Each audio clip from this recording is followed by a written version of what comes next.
I couldn't believe my eyes. That was our bed, the bed Richard and I had shared for 50 years of marriage, where I once cradled dreams of a happy family, where I woke up each morning with new hope. Now, under the dim lights of the familiar bedroom, Ashley, the sweet daughter-in-law I'd loved like my own daughter, for whom I'd spent $12,000 on a Vera Wang wedding dress for her big day, was curled up in my husband's arms. They were naked, their bodies entwined, sweet whispers mingled with giggles echoing like knives slicing into my heart. "Daddy, I've been waiting for this moment for so long," Ashley whispered, and Richard, the man I'd once called the love of my life, stroked her hair, murmuring back, "That old lady will never know." My heart seemed to stop, my stomach twisted in knots, tears streaming uncontrollably. How could this be? Right on my bed, in the home I'd built with sweat and tears from Rose Hill Bakery? This betrayal didn't just pierce my heart. It tore apart the soul of a mother, a wife who had sacrificed everything. I stood frozen at the door, trembling, unsure whether to scream or slip away quietly to silently plot my revenge. Welcome to Voices of Auntie Rose, where stories of family, forgiveness, resilience, and the courage to rise above betrayal come to life with heart and soul. We're so glad you're here, joining a community that celebrates the unbreakable human spirit. Don't forget to subscribe so you never miss an inspiring story. And it would be amazing if you could like this video, share it, or drop a comment letting us know what time it is and which city or country you're watching from. Your shares and comments are the greatest gift, the powerful inspiration that keeps this channel growing and spreading meaningful life lessons every single day. Now, let's dive into today's story. I stood in the grand ballroom of the Columbia River Gorge Hotel, watching my son Kevin adjust his bow tie for the third time. My heart swelled with a mother's pride, 70 years old, and this was the moment I'd dreamed of since the day I first held him as a newborn at Providence Portland Medical Center. "Mom, stop crying already," Kevin laughed, his blue eyes sparkling. "The ceremony hasn't even started yet." "I can't help it, sweetheart," I whispered, dabbing my eyes with the embroidered handkerchief my late mother had given me on my own wedding day, 50 years ago. The delicate lace felt like a whisper from the past, reminding me of promises that were supposed to last forever. The ballroom was breathtaking. I'd spent over $120,000 on this wedding, every penny from my Rose Hill Bakery chain that I'd built from scratch. 5 locations across Portland, contracts with Whole Foods and Nike headquarters, and this was my gift to Kevin. White roses cascaded from crystal chandeliers, and the October afternoon light streamed through floor-to-ceiling windows overlooking the gorge. My husband Richard stood across the room in his charcoal gray suit, the one I'd bought him from Nordstrom for $400 just last week. He was talking on his phone, his back turned to the celebration, his shoulders tense. "Who's he talking to?" I asked Kevin, trying to keep my voice light. Kevin glanced over. "Probably work stuff, Mom. You know Dad always busy." But something twisted in my gut. A mother's intuition, maybe. Or a wife's sixth sense after 50 years of marriage. The ceremony began at 3 in the afternoon. Ashley walked down the aisle in a stunning Vera Wang gown, $12,000, another gift from me, her blonde hair swept up in an elegant chignon, her smile radiant. She looked like an angel.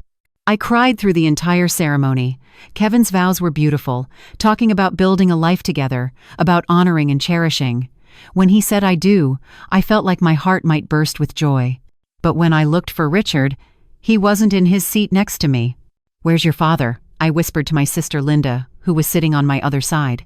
Linda frowned, scanning the room. I saw him step out during the vows. Maybe he needed air? The reception started at 5. The first dance, the cake cutting, a 5-tier masterpiece from my flagship bakery location, my gift to the happy couple. I'd stayed up 3 nights perfecting the buttercream roses that cascaded down each layer. But Richard was nowhere to be found. And neither was Ashley. At 6:30, I went looking. Kevin was surrounded by his firefighter buddies from Portland Fire and Rescue, laughing and celebrating. He didn't notice his bride was missing.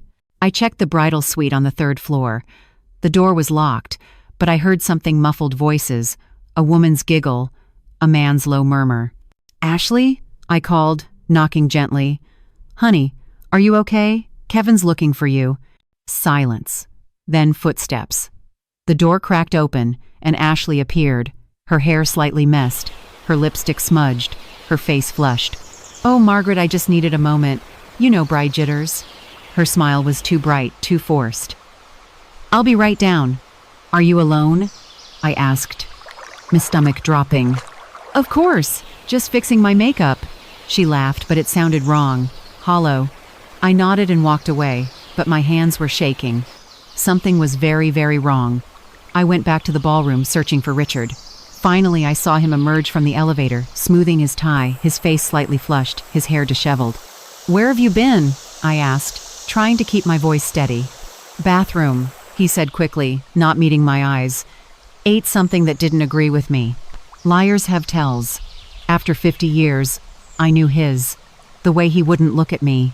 The way his left hand trembled slightly as he reached for a glass of champagne from a passing server." The party continued. The DJ played Wonderful Tonight by Eric Clapton, our wedding song. Richard took my hand for the traditional parents' dance, but his mind was somewhere else. His eyes kept drifting across the room to where Ashley was dancing with Kevin. "Richard," I said softly as we swayed, "is everything okay?" "Fine," he snapped. "Why do you always ask so many questions, Margaret? Can't you just enjoy the party?" His tone was sharp, dismissive, like I was an annoying child instead of his wife of 50 years. The man who used to call me his Maggie girl and bring me coffee in bed every Sunday morning.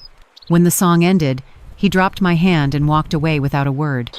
At 9 o'clock, after Kevin and Ashley's grand exit in a vintage Rolls-Royce, another expensive rental I'd arranged, I helped clean up. The hotel staff was packing away the centerpieces when I found Richard's suit jacket draped over a chair. "Better hang this up," I murmured to myself, picking it up. Something fell out of the inside pocket. A small card, cream-colored, with elegant script. I picked it up, my reading glasses perched on my nose. "Tonight, after everyone's asleep, room 412. I can't wait anymore. A." The world tilted. My vision blurred. I grabbed the edge of the table to steady myself, my heart hammering so violently I thought I might collapse right there among the half-eaten wedding cake and champagne flutes. "Mrs. Wheeler, are you okay?" A young server, maybe 20 years old, with kind brown eyes, rushed over. "You look pale. Should I call someone?" "I'm fine," I whispered. But I wasn't fine. My hands were shaking so badly I could barely hold the card. Just tired. But I wasn't tired. I was devastated. Room 412. The same hotel where we were hosting the wedding. The same night as my son's wedding. I looked across the ballroom and saw Richard talking to Ashley by the coat check. They stood too close. Her hand brushed his arm, lingering just a second too long. He leaned in, whispering something that made her smile, that secretive, intimate smile that shouldn't exist between a father-in-law and his brand new daughter-in-law. My sister Linda appeared beside me. "Margaret, what's wrong? You look like you've seen a ghost." I couldn't speak. I just handed her the card. Linda read it, her face going white. "Oh my God. Margaret, this can't be." "It is," I said, my voice breaking. "It's happening. On my son's wedding day." The beautiful ballroom, the white roses, the 5-tier cake I'd made with love it all blurred through my tears. 50 years of marriage. $120,000 poured into this wedding. My son's happiness. Everything I'd worked for, everything I'd sacrificed. And my husband was planning to betray it all. With my son's bride. On their wedding night, I clutched my mother's handkerchief, the delicate lace now damp with tears, and felt something inside me break. But I also felt something else rising from the shattered pieces. Rage. Cold, calculating, righteous rage.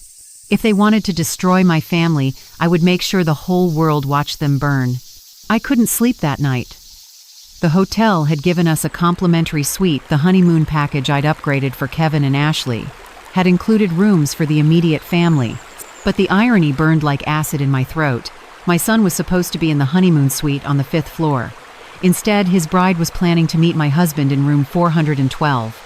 At 11 o'clock, after Richard fell asleep or pretended to, I lay in the darkness of our hotel room, staring at the ceiling, my heart pounding so hard I could hear it in my ears. The digital clock on the nightstand glowed red, 11:47 p.m. Richard's phone buzzed on the nightstand. Once, twice, 3 times. He didn't stir. His snoring was too perfect, too steady, fake. I waited 15 minutes. When his breathing deepened, I carefully slipped out of bed, my joints aching 70 years old, and tonight I felt every single year. I grabbed my reading glasses and picked up his iPhone. The screen lit up with notifications. Text messages from a contact labeled A.T. Ashley Thomas, her maiden name. My hands trembled so violently I almost dropped the phone. Everyone's finally asleep. Room 412, 20 minutes. 11:43 p.m. I wore the white lingerie you bought me. Under my wedding dress all day. Just for you, Daddy. 11:45 p.m. Hurry. I need you. 11:47 p.m. The room spun. I gripped the edge of the dresser, my knees buckling. A wave of nausea crashed over me, and I barely made it to the bathroom before I vomited into the toilet, my whole body shaking, tears streaming down my face. The white lingerie. I remembered Ashley mentioning it at the bridal shower I'd thrown for her at my flagship bakery location, 60 women, $5,000 worth of catering, champagne, and decorations. "Margaret, you're too generous," Ashley had said, squeezing my hand, her blue eyes sparkling with what I'd thought was genuine affection. "You've given me everything. The wedding, the dress, even my lingerie shopping money. You're like the mother I never had." I'd given her $2,000 for her trousseau. "Every bride deserves to feel beautiful," I'd said, hugging her. And she'd used my money to buy lingerie to seduce my husband, on her wedding day, to my son. I dry heaved again, nothing left in my stomach but bile and betrayal. When I stumbled back into the bedroom, Richard was gone. The digital clock read 12:03 a.m. I should have stayed in bed. A rational person would have called the police, or confronted them, or woken up Kevin. But I wasn't rational anymore. I was a 70-year-old woman whose entire world had just shattered, and I needed to see it with my own eyes. I needed proof that this nightmare was real. I threw on my bathrobe, the soft pink one Kevin had given me last Mother's Day, embroidered with World's Best Mom in gold thread, and slipped my feet into my slippers. The irony of that embroidery cut like a knife. The hotel hallway was empty, dimly lit, smelling faintly of carpet cleaner and expensive air freshener. My heart hammered as I rode the elevator to the 4th floor, each floor ding feeling like a countdown to my own execution. Room 412 was at the end of the hall. I stood outside the door, my hand pressed against the wood, and heard them. Ashley's laugh, high, breathless, delighted. "Oh God, Richard, we shouldn't, someone might hear." "Let them hear." Richard's voice, rough and hungry. "I'm tired of hiding. After tonight, after we get that bakery signed over, we won't have to hide anymore." My vision blurred. The bakery. My Rose Hill Bakery. 5 locations. 23 employees. 30 years of blood, sweat, and tears. Annual revenue of $4 million. "She actually thinks I love Kevin," Ashley giggled. It was a cruel sound, sharp and mocking. "Poor, stupid Margaret. She's so desperate for me to love her precious baby boy that she'll believe anything." "My wife's a fool," Richard said, and I heard the clink of glasses champagne, probably from the bottle I'd arranged as part of the honeymoon package. "She's been a fool for 50 years. Easy to manipulate, easy to control." The words hit me like physical blows. I pressed my hand against my chest, feeling like my heart might actually stop. The pain was real sharp, crushing, radiating down my left arm. "Did you see her crying during the ceremony?" Ashley's voice dripped with contempt. Like a pathetic old woman, I wanted to laugh in her face. "Soon, baby, soon we'll have everything. The bakery, the house in the Pearl District, her retirement accounts. I've been moving money into offshore accounts for months. Cayman Islands. She has no idea. Stupid woman can barely work her iPhone, let alone track finances." My legs gave out. I slid down the wall, sitting on the hotel carpet, unable to breathe. The pain in my chest intensified. I pressed my fist against my sternum, gasping. Offshore accounts. Months of planning. This wasn't just an affair. This was a calculated destruction of my entire life. "How much are we talking?" Ashley asked, her voice greedy. $4 million from the bakery sale, another $2 million from her retirement and investments, plus the house that's worth at least $1.3 million in today's market. "We're looking at $7 to $8 million total, sweetheart. And the best part? The will I had forged last month leaves everything to you if something happens to me. Margaret gets nothing. $7 to $8 million. Everything I'd worked for, everything I'd sacrificed. I thought of the early mornings, 4 a.m., every day for 30 years, mixing dough in that tiny kitchen on Alberta Street when Rose Hill Bakery was just a dream.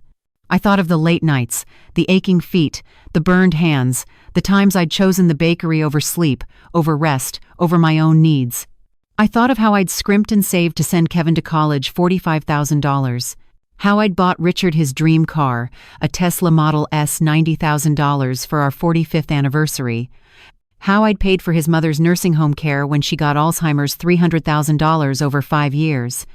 And this was how he repaid me. The hotel room door suddenly opened. I scrambled to my feet, but I wasn't fast enough.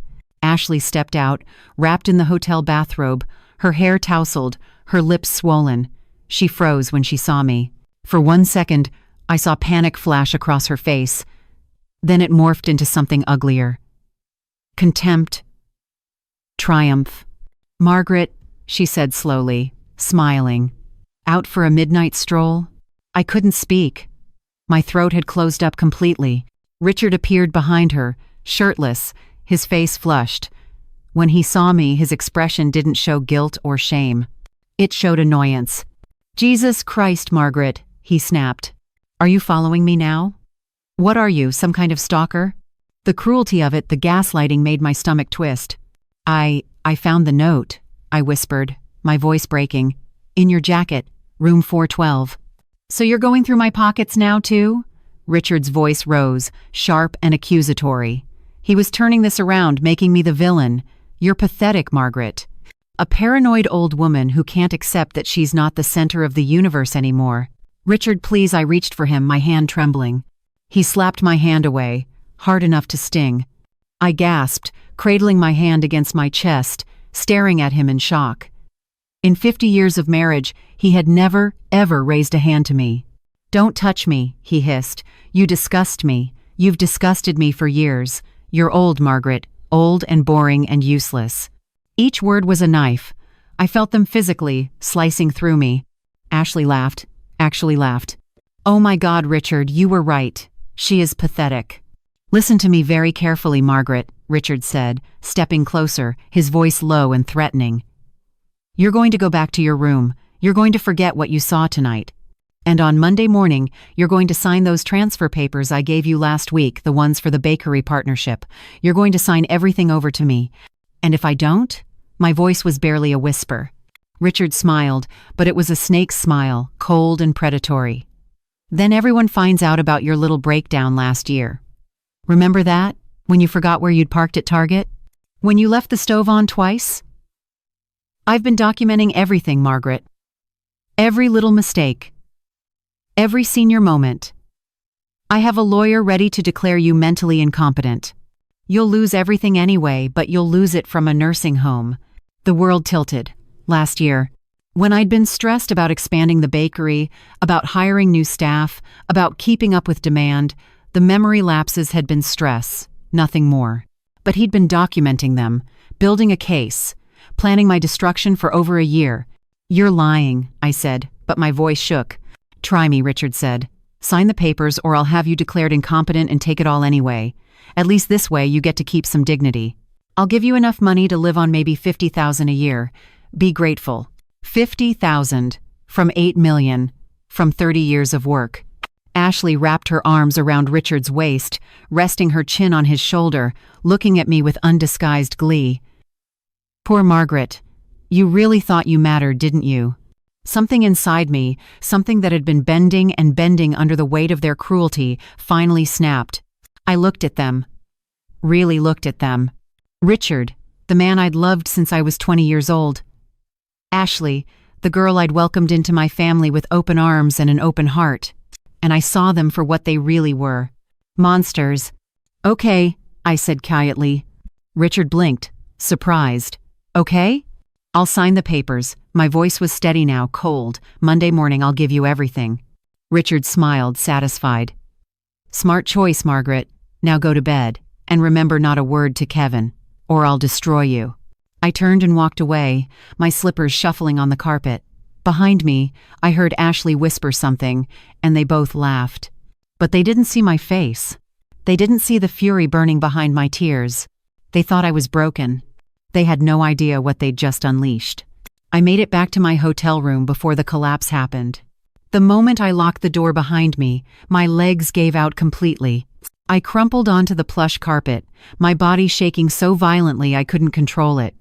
The pain in my chest had spread, crushing, suffocating, radiating down both arms now. I gasped for air, clutching at the collar of my pink bathrobe, the world's best mom embroidery mocking me with every breath. Was this a heart attack? At 70 years old, after the night I'd just endured, it seemed entirely possible. I crawled to my purse on the dresser, fumbling for my phone. My hands shook so badly I could barely unlock the screen. I didn't call 911. I couldn't. Not yet. Not until I had proof. Not until I could protect Kevin from this nightmare. Instead, I called the only person I trusted completely. Margaret? My sister Linda's voice was groggy with sleep. It's 12:45 in the morning. What's wrong? Linda. I choked out between sobs. I need you. Room 318. Please. I'm coming. Hold on, sweetie. I'm coming right now. I lay there on the carpet, staring at the ceiling, listening to my own ragged breathing. The hotel room was decorated in soothing earth tones, beige walls, cream curtains, abstract art that probably cost more than most people's monthly rent. Everything was beautiful and peaceful and perfect. And my life was burning to ashes. 3 minutes later, she must have run. Linda was pounding on my door. I dragged myself up, unlocked it, and fell into her arms. "Oh my God, Margaret, you're ice cold," Linda gasped, helping me to the bed. "I'm calling an ambulance." "No," I grabbed her wrist with surprising strength. "No ambulance, no doctors, not yet." Linda was 67, 3 years younger than me, but she'd always been the strong one. When our mother died, Linda had planned the funeral. When my bakery nearly went bankrupt in 2008 during the recession, Linda had taken out a second mortgage on her house to loan me $80,000 to stay afloat. She looked at me now with her sharp hazel eyes, the same eyes our mother had, and she knew. "What did he do?" Her voice was steel. I told her everything. The note. Room 412. The conversation I'd overheard, every vile word, every cruel laugh, every detail of their plan to steal $8 million and leave me with nothing. Linda's face went white, then red, then purple with rage. "That son of a bitch," she whispered. "That absolute son of a bitch. And that little whore on her wedding day to Kevin." She stood up, pacing, her hands clenched into fists. "We're going to the police right now. We're waking up Kevin. No." My voice was stronger now. The shock was wearing off, replaced by something colder, clearer. "We can't, not yet. Margaret, they're planning to rob you blind." "I know, but Richard's smart. He's been planning this for over a year. He has documents. He'll claim I'm mentally incompetent. He'll twist everything." I wiped my eyes, my mind starting to work again. I need evidence. Real, undeniable evidence. And I need to protect Kevin. Linda stared at me. "What are you going to do?" "I don't know yet, but I need your help." She sat down beside me, taking my hand. "Anything. You know that." I looked at the clock. 1:15 a.m. Richard thinks I'm broken. He thinks I'll just roll over and sign everything away on Monday, so that's exactly what I'm going to let him think. But while I gather evidence, while I build a case so airtight that he can't possibly win, I squeezed Linda's hand. I've spent 50 years being his dutiful wife. 50 years letting him think he was smarter than me. But I built a $4 million business from nothing, Linda. I'm not stupid. And I'm done being his victim. Linda smiled grimly. "There's my big sister. Okay, where do we start?" I thought for a moment. His car. Richard's Subaru is in the hotel parking garage. He's probably with Ashley right now. I need to search it. "Can you even?" Linda looked at me doubtfully. "You look like you're about to collapse." "I'll manage." I stood up, my legs still shaky but holding. "I have to." We took the elevator down to the parking garage at 1:30 a.m., 2 elderly women in bathrobes and slippers, looking like we'd escaped from a nursing home. If anyone saw us, they'd probably call security. Richard's silver Subaru Outback was parked on level 2, space 47. I still had my key fob. He'd never thought to take it away from me. Why would he? I was just his pathetic, trusting wife. The car chirped as I unlocked it. The interior smelled like Richard's cologne Acqua di Gio by Giorgio Armani, $125 a bottle, a gift from me last Christmas, mixed with that sickly sweet floral perfume. Ashley's perfume. "Start with the glove compartment," Linda whispered, keeping watch. My hands trembled as I opened it. Inside, the car manual, proof of insurance, a collection of Starbucks napkins, and a tube of KY jelly. Personal lubricant. Half empty. I stared at it, my stomach twisting. Richard and I hadn't been intimate in 6 years. He'd told me it was his blood pressure medication, that it affected his ability to perform. I'd believed him. I'd even felt sorry for him, for the loss of that part of our marriage. But he hadn't lost anything. He'd just redirected it, to my son's bride. "Linda," I said quietly, holding up the tube. She looked at it, then at me, her face a mixture of fury and pity. That bastard. I placed it back carefully, took out my iPhone, and photographed it exactly where it lay. Then I searched the rest of the glove compartment. At the very back, wedged behind the manual, was a receipt. From Tiffany & Co., downtown Portland location, dated October 10th, just 2 weeks ago. One white gold diamond necklace. $4,800. I thought of my anniversary present from Richard this year, a card from Walgreens with a generic message. "Sorry, Maggie, business has been tight," he'd said, kissing my forehead like I was a child. "Next year I'll make it up to you." He bought her a $5,000 necklace, I whispered. "Margaret." With money from our joint account, money I earned, from my bakery. I photographed the receipt, my hands steadier now. Rage was a remarkable antidote to shock. Under the back seat, I found more evidence. A Victoria's Secret bag with tissue paper, empty. A crumpled hotel receipt from the Kimpton River Place, $650 for one night, 3 weeks ago, the same night Richard had told me he was at a conference in Seattle. And tucked under the driver's seat, a small jewelry box. I opened it. Inside was a key. Not a car key or house key. A small silver key with a tag. Storage Unit 847, U-Haul, Southeast Division Street. "What the hell would he need a storage unit for?" Linda muttered. "I don't know. But I'm going to find out." I pocketed the key and photographed everything else. The Victoria's Secret bag, the hotel receipt, every shred of evidence. In the center console, I found his iPad. Richard always thought he was so tech-savvy, but he'd never changed his password. It was still Kevin's birthday, 07/15/1990. My son's birthday. He'd used my son's birthday as his password while he planned to destroy our family. I opened the email app. My hands were shaking again as I scrolled through. There, an entire thread with Ashley, going back 8 months. 8 months. This had been going on since February, before the engagement, before Kevin had even proposed. I felt bile rising in my throat again. The first email was dated February 14th, Valentine's Day. "You looked beautiful at dinner tonight. Margaret has no idea. I can't stop thinking about you, R. I can't stop thinking about you either, Daddy. When can we be alone again? A. Daddy." She'd been calling him Daddy for 8 months. I scrolled through, my vision blurring with tears. There were dozens of emails. Hundreds. Photos, I couldn't look at those, not without vomiting again. And then, dated September 20th, just 3 weeks ago. "Richard, I need you to promise me something. After we get married and take over the bakery, I want that old bitch gone completely, out of the house, out of our lives. Can you make that happen?" "Already working on it, sweetheart. I've been documenting her memory problems for the incompetency filing. Plus, I found a nursing home in Gresham Riverside Care Center, Medicaid facility. $2,400 a month. And she'll be far enough away that Kevin won't visit often.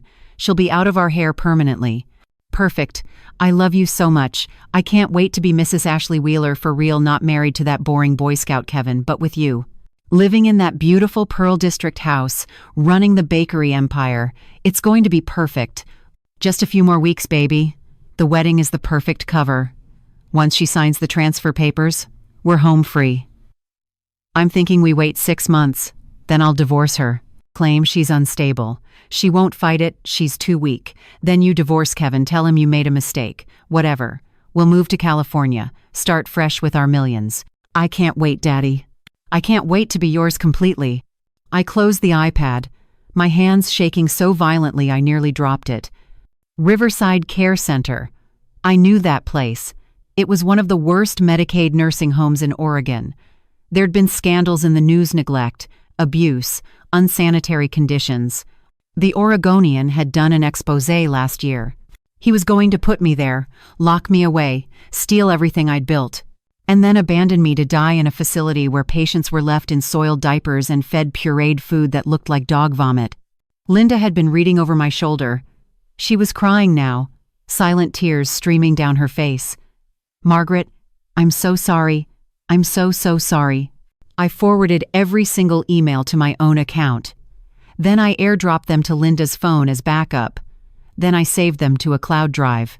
We need to get out of here, Linda whispered.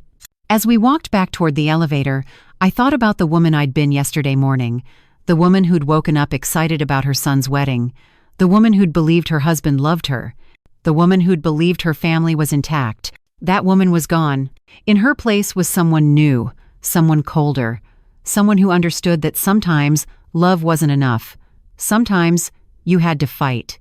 Linda, I said as we rode the elevator back up, do you still have that friend? The private investigator? Thomas Blake? Yes. He's retired now, but call him. First thing tomorrow morning. I need the best. I need someone who can document everything. Linda nodded. Consider it done. Back in my hotel room, I couldn't sleep. I lay in bed, staring at the ceiling, my mind cataloging everything I knew. The emails, the receipts, the storage unit key, the offshore accounts Richard had mentioned Cayman Islands. The forged will leaving everything to Ashley. And the cruelest part, they'd planned this during Kevin's wedding, while my son pledged his life to a woman who was planning to divorce him within 6 months. While I spent $120,000 to celebrate what I thought was love but was actually the setup for my complete destruction. At 5 a.m., I got up and opened the hotel room safe. Inside was a small velvet box, my mother's engagement ring, a 2-carat diamond in a platinum setting. She'd given it to me before she died, made me promise I'd give it to Kevin for his bride. I'd given it to Ashley last month. She'd cried or pretended to cry and called me the mother she'd always wanted. My mother's ring, on the finger of a woman who was plotting my destruction. I held the empty box, thinking about my mother. She'd lived to 93, sharp as a tack until the end. Margaret, she told me a month before she died, never let anyone make you small. You're a lion, baby girl, don't ever forget that. I'd forgotten. For 50 years, I'd made myself small to fit into Richard's world. You've made it this far, go ahead and hit like to let me know you're still with me. You know, every share you make might help someone out there find a little hope. And before we continue, don't forget to subscribe because who knows, the next story might just touch your heart. But I remembered now. I was a lion. And lions didn't roll over and die. They fought. Sunday morning, October 26th. The day after my son's wedding. The day after my world ended. I sat in the hotel restaurant at 7 a.m., forcing down scrambled eggs that tasted like cardboard, my stomach churning with every bite. Across from me, Richard read The Oregonian on his iPad, completely relaxed, sipping his Stumptown coffee like he didn't have a care in the world. Like he hadn't just destroyed 50 years of marriage, like he hadn't planned my complete annihilation. "Sleep well, Maggie?" he asked without looking up. Maggie. He hadn't called me that in years. Now, hearing it, the nickname felt like acid on my skin. Fine, I lied, my voice steady despite the tremor in my hands. You? Like a baby. He smiled, still not meeting my eyes. Must have been all that champagne at the reception. Champagne that he'd drunk with Ashley in room 412 while planning to lock me away in a Medicaid nursing home. I took another bite of eggs, forcing them down, forcing myself to play the role of the oblivious wife just a little longer. Kevin and Ashley appeared in the restaurant entrance, both glowing with newlywed happiness. Kevin's arm was wrapped around Ashley's waist. She was wearing a cream sundress also purchased with my money, and she looked radiant. When she saw me, she smiled. Bright. Warm. Completely fake. "Good morning, Mom." Kevin came over and kissed the top of my head. "Dad, did you guys sleep okay? That was some party last night?" "It was beautiful, sweetheart," I said, reaching up to squeeze his hand. My son, my precious boy, who had no idea his wife had spent part of his wedding night in bed with his father. Ashley slid into the chair next to Richard. Under the table, I saw her hand rest on his thigh. Just for a second. A secret touch. Richard's jaw tightened, but he kept his expression neutral. I wanted to vomit. Instead, I smiled. "You two have a wonderful honeymoon in Maui," I said, my voice warm. "Don't worry about anything here, just enjoy yourselves." They were leaving that afternoon, a 10-day honeymoon at the Grand Wailea Resort. Another gift from me, $12,000 for oceanfront suite, spa treatments, and romantic dinners. "Thanks, Mom," Kevin said, his eyes soft with affection. "I don't know what I'd do without you. You're the best." Ashley squeezed my hand across the table. "The absolute best. You've given us everything, Margaret. I'll never forget that." Her eyes met mine, and for just a fraction of a second, I saw it. The triumph, the mockery, the pure, undiluted contempt. Then it was gone, replaced by that sweet daughter-in-law smile. I excused myself to the bathroom, where I stood in a stall, shaking, tears streaming down my face, pressing my fist against my mouth to keep from screaming. 10 minutes later, Linda called. "I talked to Thomas. He can meet you this afternoon, 2 o'clock, at the Barista Coffee Shop on Northeast Alberta. He says to bring everything you've got." Thomas Blake was nothing like I expected.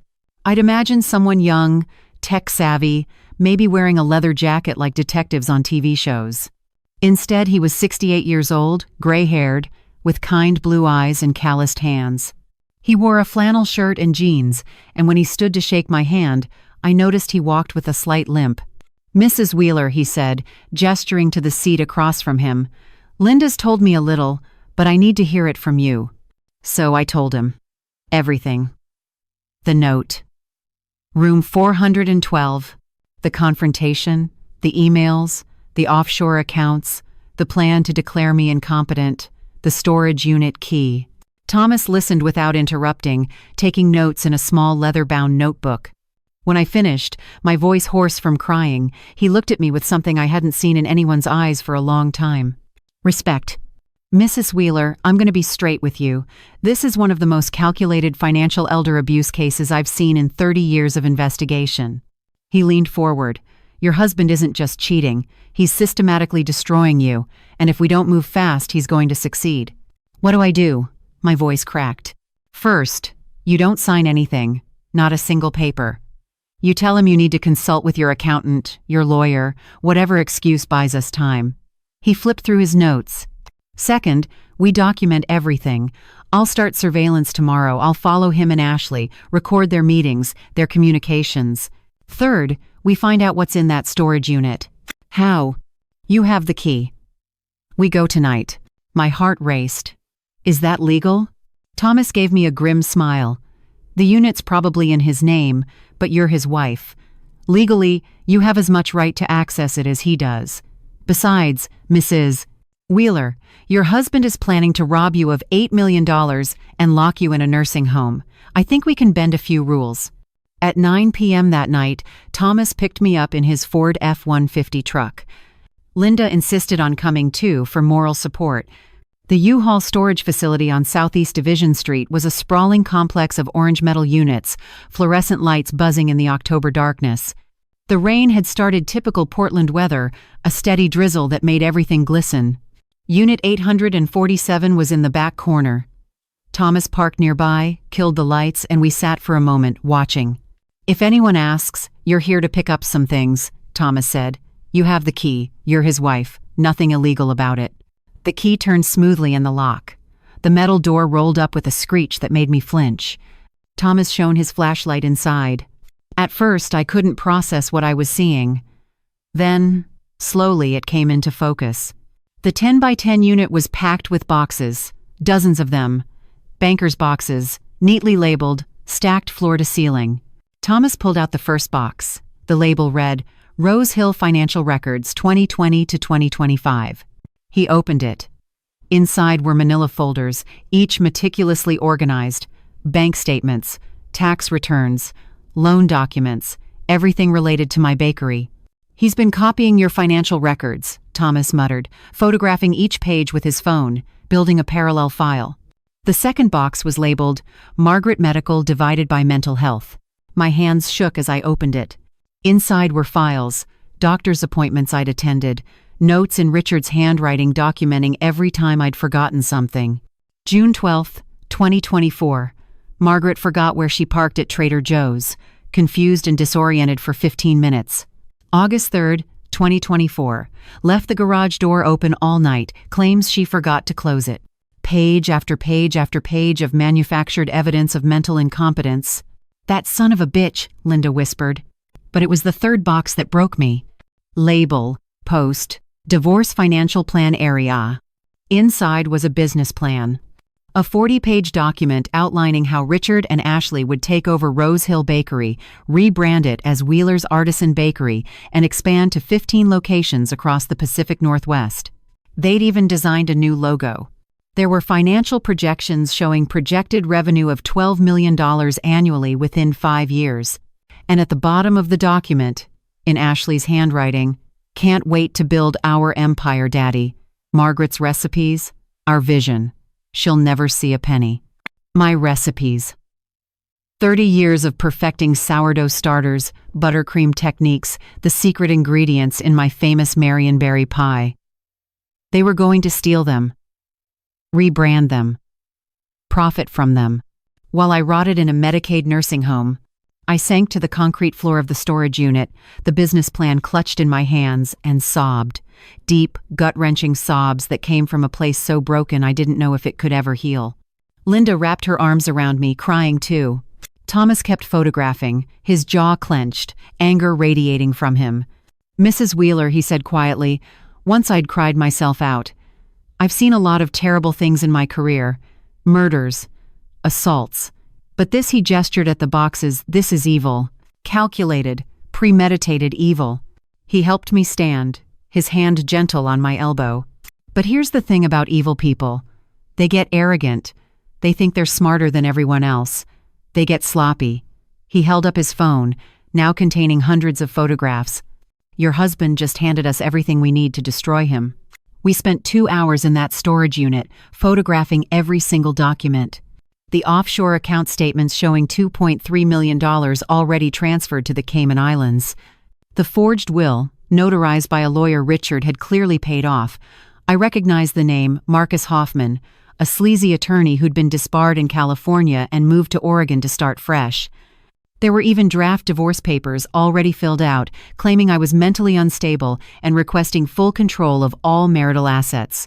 And most damning of all, a prenuptial agreement between Richard and Ashley, dated March 15th, 7 months before her wedding to Kevin. In it, they agreed to split everything 50-50 after the acquisition of Wheeler assets. "They've been planning to get married to each other," Linda said, staring at the document in horror. "This whole time, Kevin was just collateral damage," Thomas finished grimly. "A cover story." I thought of my son, so happy this morning, holding his wife's hand, talking about their future, planning for children, building a life. And it was all a lie. She'd never loved him, not for a single second. "We're taking copies of everything," Thomas said. "I'll store them in 3 separate locations, plus cloud backup. Your husband doesn't know we've been here, and we're going to keep it that way." As we locked up the unit and drove away, my phone buzzed. A text from Richard. "Maggie, where are you? It's late. I'm worried." I stared at that message. The fake concern, the manipulation, the gaslighting. And I realized something profound. For 50 years, I'd loved a man who didn't exist. The Richard I'd married, kind, supportive, proud of my accomplishments. That man was a fiction, a mask. The real Richard was in those boxes, in those financial plans, in those emails calling me a pathetic old bitch. That was who I'd really married. I texted back, "Having tea with Linda. Sorry, lost track of time. Home soon." His response was immediate. "Okay. Don't forget, we need to talk about those papers tomorrow. Important." "The papers, the transfer documents for my bakery." "Thomas," I said, "tomorrow he's going to pressure me to sign. What do I do?" Thomas pulled up to Linda's house, where I was staying tonight. I couldn't bear to be in the same house as Richard. Not anymore. You stall. Tell him you need to read them carefully. Tell him your accountant needs to review them. Buy me 2 weeks, Mrs. Wheeler. 2 weeks to document everything, to build an airtight case. He looked at me seriously. Can you do that? Can you pretend for 2 more weeks that you're still the obedient wife? I thought about everything I'd discovered. The depth of the betrayal. The cruelty of their plan. And I thought about my mother's words. You're a lion, baby girl. I can do it, I said. Whatever it takes. Thomas nodded approvingly. One more thing. The storage unit. Don't tell anyone you've been there. Not Kevin, not anyone. We need the element of surprise. As I climbed out of the truck, Thomas called after me. Mrs. Wheeler, you're one of the strongest women I've ever met. What they did to you, it would break most people. But you're fighting back. That takes real courage. I looked back at him, this kind stranger who'd become my ally in the span of a few hours. They tried to make me disappear, I said quietly. They're going to learn that was their biggest mistake. Inside Linda's house, I lay awake until dawn, staring at the ceiling, my mind working through everything I'd learned. Richard and Ashley thought they'd won. They thought I was broken, defeated, ready to surrender. They had no idea what was coming. Monday morning arrived like a executioner's knock. I woke at Linda's house after maybe 2 hours of fitful sleep, my body aching in ways I'd never experienced. Every joint felt stiff, my chest tight, my head pounding with a migraine that made the morning light feel like knives stabbing through my skull. I stood in Linda's bathroom, staring at myself in the mirror. The woman looking back was a stranger. My face was pale, almost gray. Dark circles hung under my eyes like bruises. I'd lost 4 pounds since Saturday. I could see it in my cheeks, my collarbones jutting out more sharply than before. 70 years old, and I looked every single day of it. Maybe more. Margaret, you need to eat something, Linda called from the kitchen. You can't keep going like this. But the thought of food made my stomach churn. I'd tried toast earlier and immediately vomited it back up. My body was rejecting everything: food, sleep, reality. My phone buzzed. Richard. Where are you? We need to meet at First National Bank at 10 a.m. to sign the transfer papers. Don't be late, Maggie. This is important for our future. Our future. The words would have been funny if they weren't so devastating. I texted back with shaking hands. I'll be there. Thomas had called me at 6 a.m. with instructions. Wear a wire. I need to record everything he says. And Mrs. Wheeler, don't sign anything. No matter what he threatens, no matter what he says. Just stall. Now I stood in Linda's guest room, lifting my blouse while Linda taped a tiny recording device to my chest. Her hands were gentle, but I still winced. Everything hurt. Even breathing hurt. You don't have to do this today, Linda said softly. We can postpone. Tell him you're sick. I am sick. My voice was hollow, but if I don't show up, he'll know something's wrong. I have to keep playing the part. Linda's eyes filled with tears. I hate seeing you like this. You look like you're dying, Margaret. I am dying. I met her gaze in the mirror. The woman I was Richard's wife, Kevin's mother, who believed in happy families, she died Saturday night. I'm just a shell right now. First National Bank, downtown Portland. The building was all glass and steel, modern and imposing. I'd been coming here for 30 years, ever since I opened my first business account for Rose Hill Bakery. Richard was waiting in the lobby, wearing his expensive Navy suit Hugo Boss, $800, another purchase I'd made for him last year. He smiled when he saw me, but it didn't reach his eyes. There you are, Maggie. You look tired. Everything okay? Fine, I lead. Just busy weekend. Beautiful wedding though, wasn't it? He put his hand on my lower back, guiding me toward the elevator. To anyone watching, we looked like a normal married couple. Kevin and Ashley looked so happy. The mention of their names together, like they were actually a real couple, made bile rise in my throat. I swallowed it down. We rode the elevator to the 3rd floor in silence. In the polished metal doors, I could see our reflection. Richard looked relaxed, confident. I looked like a ghost. The bank manager, Patricia Chen, greeted us warmly. Mr. and Mrs. Wheeler, congratulations on your son's wedding. I saw the photos on Facebook, absolutely beautiful. Thank you, Patricia, Richard said smoothly. We're here to finalize some business transfers, partnership restructuring for the bakery. Patricia led us to a private conference room. On the table was a stack of documents, easily 40 pages, with colored tabs marking where I needed to sign. These papers transfer full ownership of Rose Hill Bakery and all associated assets to Richard Wheeler, Patricia explained. It restructures the business from a sole proprietorship to a limited partnership, with Richard as managing partner. Mrs. Wheeler, you'll retain a minority stake of 10%. 10% of the business I'd built alone. The business Richard had never touched, never helped with, never even pretended to care about. I need to review these, I said, my voice shaking. My accountant should look at them first. Richard's smile tightened. Maggie, we discussed this. The accountant already reviewed them, remember, last week? I didn't remember because it never happened. But Richard was gaslighting me, and he was doing it in front of a witness. I don't recall that, I stammered. Richard turned to Patricia with a concerned expression, lowering his voice conspiratorially. Patricia, I'm worried about Margaret. She's been very forgetful lately. Last month she left the stove on twice. We had to call the fire department once. I'm concerned it might be early-stage dementia. My face burned with humiliation. Patricia's expression shifted from friendly to pitying. Oh, Mrs. Wheeler, I'm so sorry. That must be frightening. She looked at Richard. Are you seeing a doctor about this? We have an appointment with a neurologist next week, Richard lied smoothly. But in the meantime, these papers need to be signed. The bakery needs proper management, and frankly, Margaret isn't capable anymore. The recording device pressed against my chest felt like the only thing keeping me grounded. Thomas was hearing this. Every word of manipulation, every lie. I want my lawyer to review them, I said more firmly this time. Richard's jaw tightened. He turned to Patricia. Could you excuse us for a moment? Patricia nodded and left, closing the door behind her. The moment we were alone, Richard's facade dropped like a mask shattering. Listen to me very carefully, you stupid old bitch.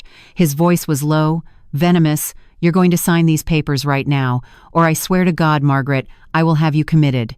I flinched as if he'd struck me. Richard. Shut up. He leaned across the table, his face inches from mine. I've been planning this for 2 years. 2 years of documenting your every mistake, every moment of forgetfulness. I have 3 doctors ready to testify you're incompetent. I have psychiatric evaluations forged, yes, but you'll never prove it showing you're a danger to yourself. You can't. I can and I will. He grabbed my wrist, his fingers digging in hard enough to bruise. You're 70 years old, Margaret. No one's going to believe you over me. You'll end up in Riverside Care Center, drooling on yourself, and I'll have everything. Tears streamed down my face. The pain in my wrist was nothing compared to the pain in my chest. This was the man I'd loved, the man I'd built a life with, the man I'd given 50 years to. Why? I whispered. Why are you doing this? Richard released my wrist with a disgusted sound. Because I'm tired of pretending, Margaret. Tired of pretending I love you. Tired of pretending your little bakery business impresses me. Tired of pretending you're anything other than a burden. Each word was a physical blow. I felt myself shrinking, curling in on myself. I've been sleeping with Ashley for over a year, he continued, his voice casual now, almost bored. Best sex of my life. She's young, beautiful, exciting, everything you're not. And she appreciates what I can give her: money, power, status, things you're too simple to understand. Does Kevin know? My voice was barely a whisper. Richard laughed, actually laughed. Kevin? That naive idiot?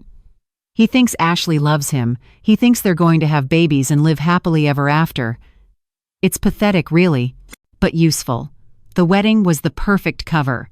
I thought of Kevin's face on Saturday, so full of joy and hope, my baby boy. And this monster had destroyed his life as carelessly as swatting a fly. Sign the papers, Margaret. Richard pushed them toward me. Or I make the call right now. I have an ambulance and 2 psychiatric nurses on standby. You'll be in a 72-hour involuntary hold before lunch. My hand trembled as I picked up the pen. The weight of it felt like 1,000 pounds. I thought about Thomas's words, "Don't sign anything." But Richard was leaning over me, his breath hot on my neck, his presence suffocating. "That's it," he murmured. "Be a good girl. Just like always." The pen touched the first signature line. My hand was shaking so badly I could barely hold it. And then I thought of my mother. 93 years old, fierce until the end. You're a lion, baby girl. I thought of my bakery, the 4 a.m. mornings, the burned hands, the 30 years of blood and sweat and tears. I thought of Kevin, who deserved to know the truth. I put the pen down. No, I said. Richard's face turned purple. What did you say? No. Louder this time. I'm not signing. He grabbed my arm, yanking me half out of the chair. You stupid! The door opened. Patricia stood there, her eyes wide. Is everything okay? I heard shouting. Richard immediately released me, his expression smoothing into concern. I'm so sorry, Patricia. Margaret's having an episode. She gets confused and agitated. I think we need to postpone this. I stood up, my legs shaking but holding. I'm not confused, Patricia. I'm being coerced, and I'm not signing anything today. Richard's eyes promised violence. But he couldn't do anything. Not here. Not with witnesses. We'll reschedule, he said through clenched teeth. He turned to me. Go home, Margaret. Rest. We'll discuss this later. The threat in his voice was unmistakable. I made it to the bank lobby before my legs gave out. I collapsed onto a marble bench, my whole body shaking, my vision swimming. Thomas appeared out of nowhere, his hand gentle on my shoulder. Mrs. Wheeler, I'm taking you home. Linda's meeting us there. Did you get it? I gasped. The recording? Every word. His voice was hard as steel, including the part where he physically grabbed you. That's assault, Mrs. Wheeler. We've got him. He helped me to his truck. I couldn't stop shaking, couldn't stop crying. The adrenaline that had kept me standing was draining away, leaving only pain. I can't do this, I sobbed. Thomas, I can't. He's going to kill me, or lock me up. I can't. Yes, you can. Thomas's voice was firm.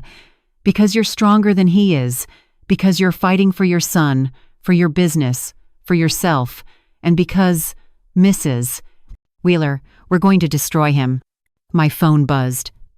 A text from Ashley. Heard about the bank meeting from Richard. You really should cooperate, Margaret. It would be such a shame if something happened to you. Accidents happen to confused old ladies all the time. Fall down the stairs. Forget to turn off the gas. So many tragic possibilities. It was a threat. A clear, undeniable threat on my life. I showed it to Thomas. His face went dark with rage. Forward that to me, and save it. Because that, Mrs. Wheeler, is evidence of conspiracy to commit murder. Murder. The word hung in the air like poison. They weren't just trying to rob me, they were planning to kill me. I spent Monday night at Linda's house again, unable to face the home I'd shared with Richard for 48 years. That beautiful craftsman in the Pearl District, $2.2 million now, according to Zillow, felt contaminated. Every room held memories that had turned poisonous. I couldn't eat, couldn't sleep. My body was shutting down under the weight of betrayal and fear. By Tuesday morning, I'd lost another 3 pounds. My clothes hung off me like I was a scarecrow. Linda forced me to drink Ensure nutrition shakes, but even those made me nauseous. Margaret, I'm taking you to the ER, Linda said, watching me dry heave over her kitchen sink at 6 a.m. This isn't healthy. You're going to collapse. I can't. I wiped my mouth with a shaking hand. If Richard finds out I'm hospitalized, he'll use it as more evidence I'm incompetent. He'll have me committed right from the hospital bed. Linda's face crumpled. This is killing you. Literally killing you. She was right. I could feel it. The stress was eating me alive from the inside out. My heart raced constantly, 120 beats per minute, according to the Apple Watch Kevin had given me for my birthday. My blood pressure, when Linda checked it with her home monitor, was 170/110, dangerously high. Just 2 more weeks, I whispered. Thomas said 2 weeks to build the case. I can survive 2 weeks. But I wasn't sure that was true. Thomas called at 7 a.m. Mrs. Wheeler, surveillance started yesterday. I've got a team watching Richard and Ashley. I need you to see something. He arrived 30 minutes later with his laptop. Linda and I sat on her couch while he pulled up a video file. This was yesterday afternoon, 4 p.m., the Starbucks on Northwest 23rd.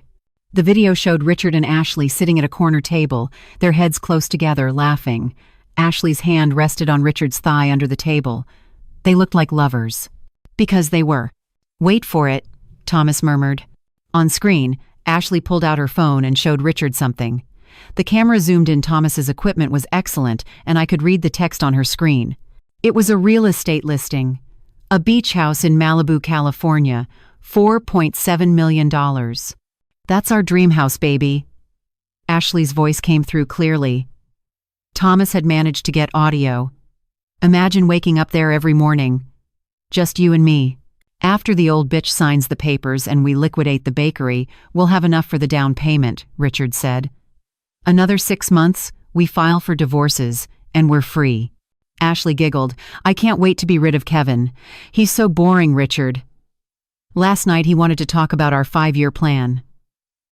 5 years? I can barely stand 5 more months with him. My hands clenched into fists. Kevin had called me from Maui yesterday, so happy, talking about how perfect Ashley was, how lucky he felt. And honestly, Ashley continued, the sex is just. He's so gentle and considerate. It's like being with a puppy. I need a man, not a boy. Richard laughed, a sound that turned my stomach. Well, you've got a man, sweetheart, and soon we'll have 8 million reasons to celebrate. The video continued. They discussed their timeline. How Richard would pressure me to sign this week. How they'd already contacted a real estate broker about listing the Pearl District house, my house, for sale in December. How Ashley would tell Kevin she'd made a mistake and file for divorce in March. What about the baby situation? Richard asked. I grabbed Linda's arm. Baby? On screen, Ashley shrugged. I'll handle it. I'm scheduling the procedure for next week while Kevin thinks I'm at a yoga retreat. 3 months along is still early enough. No one needs to know. You're sure it's mine? Richard asked. 90% sure, but it doesn't matter. I'm not having a baby right now, not when we're so close to having everything we want. I can always tell Kevin I had a miscarriage later if needed sympathy points. The video ended. I sat there, frozen, unable to process what I'd just heard. Ashley was pregnant, 3 months, with Richard's baby probably, and she was planning to abort it without Kevin ever knowing. Oh my God, Linda whispered. That poor baby. Thomas closed the laptop. Mrs. Wheeler, this gives us even more leverage. Paternity fraud, conspiracy to commit financial elder abuse, and now we have them on tape discussing their entire criminal plan. But all I could think about was Kevin. My son, who'd talked about wanting kids since he was 25, who'd picked out baby names with Ashley, who had no idea his wife was pregnant with his father's child and planning to terminate it. Does Kevin need to know? I asked weakly. Eventually, yes, but not yet. Not until we have everything locked down. Thomas leaned forward. Mrs. Wheeler, I need you to do something difficult. Richard's going to pressure you again. Probably today. I need you to agree to meet with him, but keep stalling on signing. Can you do that? My phone rang as if on cue. Richard. I stared at it, my heart racing. Thomas nodded encouragingly. Hello? My voice shook. Margaret, we need to talk. Now. Come home. Richard's tone left no room for argument. I'm at Linda's. I'm not feeling well. I don't care if you're dying. Get home in the next hour, or I'm calling Adult Protective Services and reporting you as a danger to yourself. He hung up. I looked at Thomas, terror flooding through me. He's going to force me to sign. I know he is. Wear the wire again. Record everything. And Margaret, Thomas's voice was gentle but firm. If he threatens you, if he touches you, you leave immediately. Your safety is more important than evidence. The drive to the Pearl District felt like driving to my own execution. Every red light, every stop sign felt like borrowed time. The house stood on Northwest Johnson Street, a beautiful 3-story craftsman with a wraparound porch.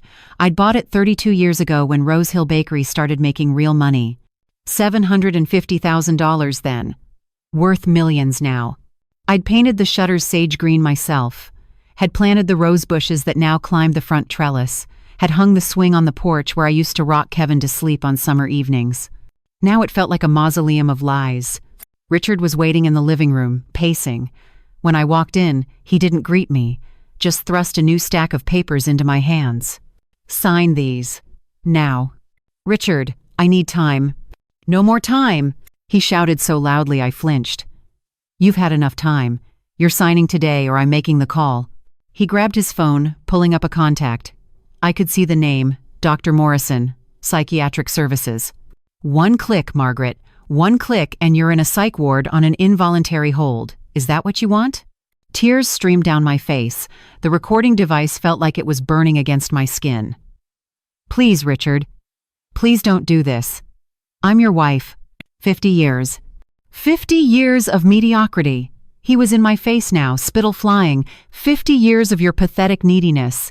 Do you know how exhausting it's been? Pretending to care about your little bakery? Pretending to be proud of you? Each word was a hammer blow. You said you were proud. At the opening of the 5th location, you made a speech. I lied, he laughed cruelly. I've been lying for decades, Margaret. Every I love you, every I'm proud of you, every smile, all lies. You're not lovable, you're not impressive, you're just old and boring. And in my way. I sank onto the couch, my legs unable to hold me. The pain in my chest was back, radiating down my left arm. Was this a heart attack? It felt like dying. Ashley's everything you're not, Richard continued, his voice almost dreamy now. Young, beautiful, passionate. When I'm with her, I feel alive. With you, I feel like I'm already dead. Does she love you? I whispered. Or does she just love your money? Richard's face darkened. You're just jealous. A jealous, bitter old hag who can't accept that she's been replaced. He shoved the papers at me again. Sign, now, or I swear to God, Margaret, you'll regret it. The pen felt like it weighed 1,000 pounds in my hand. I looked at the signature line, my vision blurring with tears. I thought of Kevin in Maui, laughing on the beach, believing in love. I thought of my bakery, my life's work, about to be stolen. I thought of my mother. You're a lion, baby girl. No, I said. Richard's face went purple with rage. He grabbed my wrist, the same wrist he'd bruised yesterday, and twisted it hard. I cried out in pain. You stupid bitch. The front door opened. Kevin's voice called out, Mom? Dad? I forgot my... He stopped in the doorway, still wearing his Hawaiian shirt from Maui, carrying a suitcase. He stared at Richard's hand on my wrist, at my tear-streaked face, at the papers scattered on the floor. Dad, what the hell is going on? Richard immediately released me, his expression shifting to concern. Kevin, you're back early. Your mother's having an episode. I was trying to calm her down. That's not what it looked like. Kevin's voice was hard. He'd never used that tone with his father before. He crossed the room and knelt beside me. Mom, are you okay? I opened my mouth to speak, but no words came out, just sobs. Kevin looked at Richard, his jaw clenched. What did you do? I didn't do anything. She's not well, son. She needs help. Where's Ashley? I managed to choke out. Kevin's face softened. She said she was feeling sick. Stayed at the hotel in Maui for the day. I flew back early to get some documents I forgot for work. He looked at Richard again. Now tell me what's really going on here. Richard's eyes narrowed. I could see him calculating, trying to figure out how to spin this. But Kevin had seen too much. My bruised wrist, my devastated face, the papers demanding I sign over everything. Mom, Kevin said quietly, tell me the truth. I looked at my son, my beautiful, kind, loyal son, who deserved so much better than what his wife and father had planned for him. And I realized I couldn't protect him from the truth anymore. Kevin, I whispered, there's something you need to know. The living room felt like it was closing in on me. Kevin knelt beside me, his hand gentle on my shoulder, his eyes searching my face with growing alarm. Richard stood frozen near the fireplace, his jaw clenched, calculating his next move. The recording device pressed against my chest felt like the only solid thing in a world that had turned liquid and unstable. My heart hammered so violently, I was certain Kevin could hear it. Mom, you're scaring me, Kevin said softly. What's going on? What do you need to tell me? I looked at my son, 35 years old, strong and brave, wearing that ridiculous Hawaiian shirt with flamingos on it that Ashley must have picked out. His face was tanned from 3 days in Maui, laugh lines around his eyes from happiness. Happiness that I was about to destroy forever. Kevin, Richard interrupted, his voice smooth as butter. Your mother hasn't been well. She's confused, paranoid even. I think we need to get her to a doctor. Dad, I'm talking to Mom right now. Kevin's tone was sharp, firmer than I'd ever heard him address his father. He turned back to me. Mom, please, Whatever it is, you can tell me. My mouth opened, but no sound came out.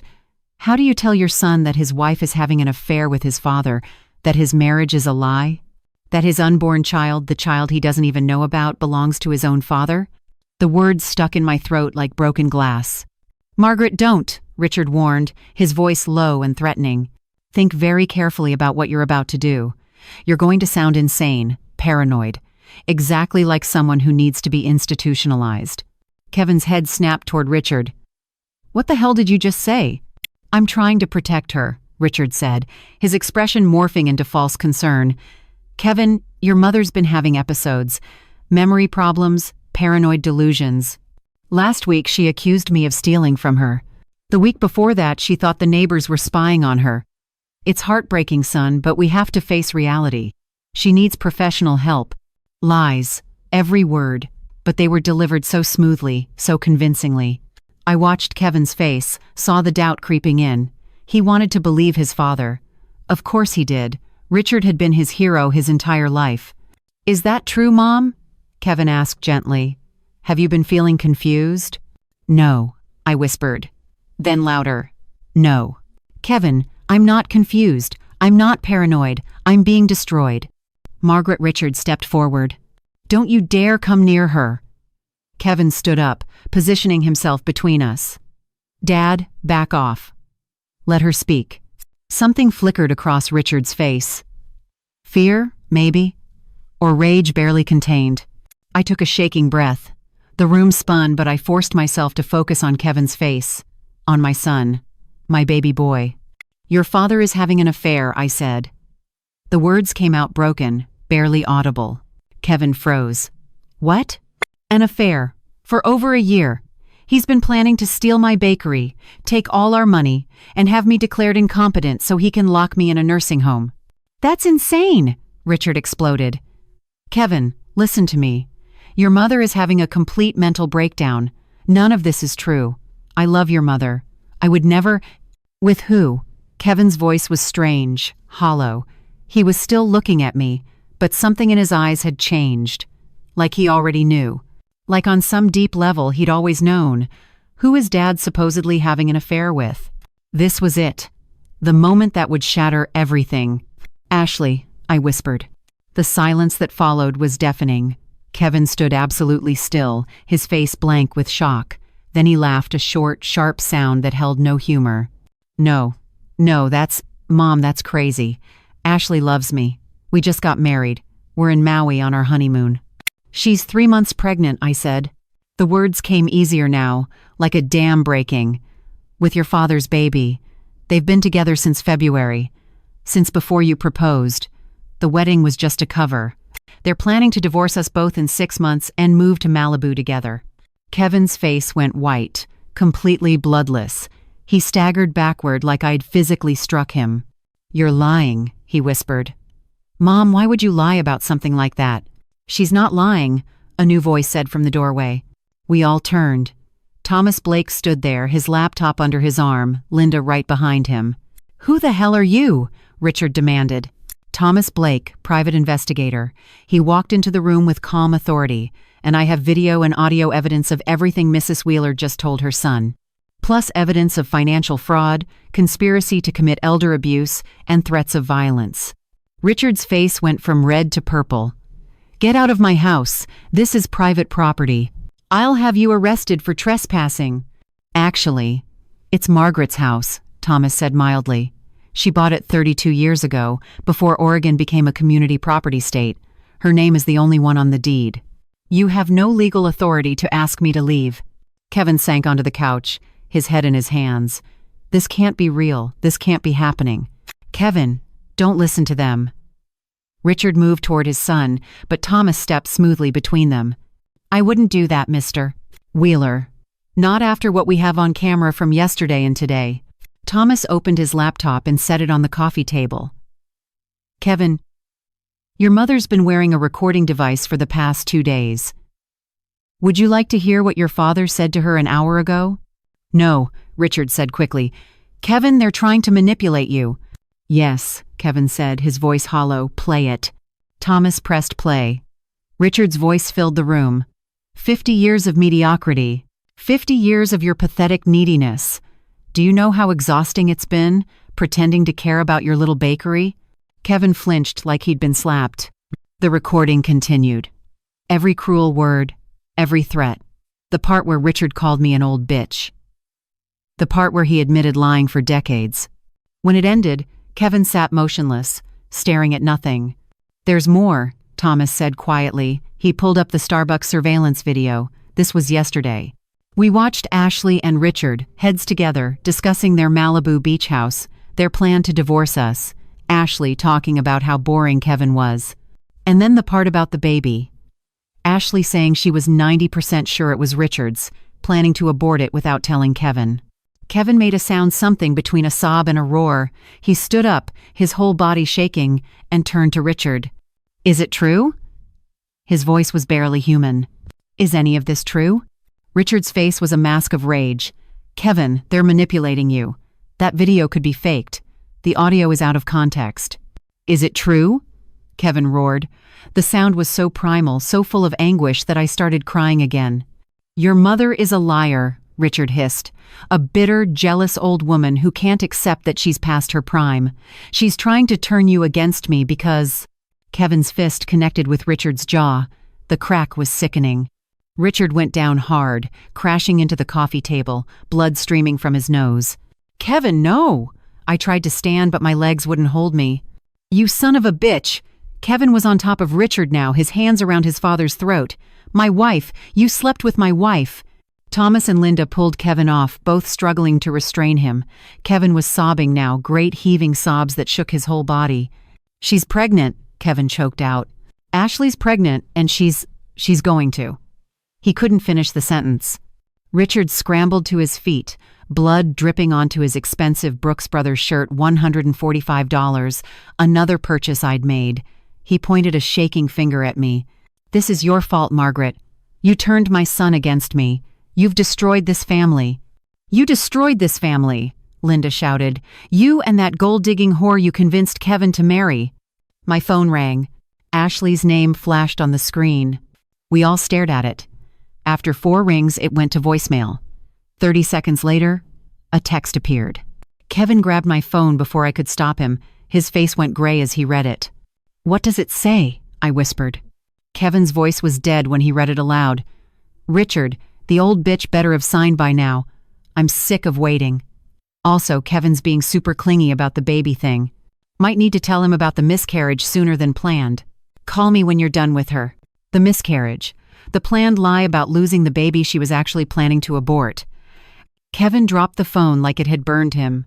He looked at me, his eyes red and devastated. Mom, I'm so sorry. I'm so sorry. I should have seen it. I should have known. You couldn't have known, sweetheart. I went to him, wrapping my arms around my son while we both cried. They fooled everyone. I brought her into our family, Kevin sobbed into my shoulder. I married her. I trusted her. Oh God, Mom, what have I done? You loved her, I whispered. That's what you did. You loved someone who didn't deserve it. Over Kevin's shoulder, I saw Richard wiping blood from his face, his expression twisted with hatred. You'll regret this, Margaret, he said quietly. All of you. I still have the incompetency papers. I still have the doctors ready to testify. You think you've won? This is just beginning. No, Richard, Thomas said, pulling out his phone. This is ending, right now. He dialed. Detective Morrison, this is Thomas Blake. I'm at 1247 Northwest Johnson Street. I have evidence of elder abuse, financial fraud, conspiracy to commit fraud, assault, yes. I have video and terroristic threats. We need officers here immediately. Richard's face went white. You can't. I have lawyers. I have connections. You have nothing, I said. My voice was steady for the first time in days. Nothing but your lies, and they're done working. Sirens wailed in the distance, getting closer. If you find this part truly thought-provoking, go ahead and hit like to show your support. Do you feel the same way as the character in this story? Share your thoughts in the comments, I'd love to hear from you. Richard looked at me with pure hatred. I'm going to destroy you for this. No, Kevin said, stepping between us, his face hard as stone. You're never going to touch my mother again. You're never going to touch anyone in this family again." The sirens were right outside now. Red and blue lights flashed through the windows. Richard's empire of lies was crumbling, and there was nothing he could do to stop it. 2 patrol cars pulled up to the house, their lights painting the living room in alternating red and blue. I watched through the window as 4 Portland police officers approached, their hands resting casually on their duty belts. My legs finally gave out completely. I collapsed onto the couch, my entire body shaking, adrenaline draining away, and leaving only exhaustion so profound I could barely lift my head. Kevin knelt beside me immediately. "Mom, stay with me. You're okay, you're safe now." But I didn't feel safe. I felt like I was drowning. The doorbell rang. Linda went to answer it, and suddenly the living room was full of uniforms and radios crackling with police codes I didn't understand. "I'm Officer Davis," a woman in her 40s said, her dark eyes assessing the scene quickly. "We got a call about a domestic disturbance and elder abuse." Thomas stepped forward with his credentials. "Thomas Blake, private investigator." "I made the call. This is Margaret Wheeler, the victim. That's her husband, Richard Wheeler, the perpetrator. And this is their son, Kevin." Officer Davis looked at Richard, who was pressing a kitchen towel to his bloody nose. "Sir, are you injured?" "Yes." Richard's voice was nasally from the blood. "My son assaulted me. I want to press charges." "He assaulted my mother first," Kevin shouted. "Look at her wrist. Look at the bruises." Officer Davis held up a hand. "Everyone needs to calm down. We're going to sort this out, but I need people to stop shouting." A second officer, younger, maybe 30, approached me. "Ma'am, I'm Officer Chen. Can you tell me what happened here today?" I opened my mouth, but only a sob came out. The weight of the past 5 days crashed over me all at once. I couldn't breathe, couldn't think. The room spun violently. "She's hyperventilating," Linda said urgently. "Margaret, breathe with me. In through your nose, out through your mouth." But I couldn't. Black spots danced across my vision. My chest felt like it was being crushed by a vice. "We need paramedics," Officer Chen spoke into his radio. 70-year-old female, severe anxiety attack, possible cardiac event. "No hospital," I gasped out. "He'll have me committed. He has doctors, papers, please." "Mom, you need medical attention," Kevin said, his voice thick with tears. "You're not okay." Officer Davis crouched in front of me, her voice calm and professional. "Mrs. Wheeler, no one's going to commit you anywhere without proper evaluation, but you need to let the paramedics check you out. Can you do that for me?" I nodded weakly. What choice did I have? Richard spoke up, his voice oily with false concern. "Officers, my wife has been experiencing dementia symptoms, memory loss, paranoid delusions. I've been trying to get her help, but she refuses treatment. Today she became violent and irrational, which is why—" "That's a lie!" Kevin's voice was raw. "He's been abusing her, financially and emotionally. We have proof." "Kevin, settle down," Officer Davis said firmly. "Let's do this properly. Mr. Blake, you mentioned evidence?" Thomas opened his laptop. "I have video and audio recordings of Mr. Wheeler verbally abusing Mrs. Wheeler, physically assaulting her. You can see the bruises on her wrist happened within the last 24 hours, and explicit threats to have her involuntarily committed to steal her assets." "Those recordings are illegal," Richard sputtered. "Oregon is a 2-party consent state. They can't be used." "Actually," Thomas said calmly, "Mrs. Wheeler consented to recording conversations in her own home. That's perfectly legal. And the video surveillance from public locations doesn't require consent at all."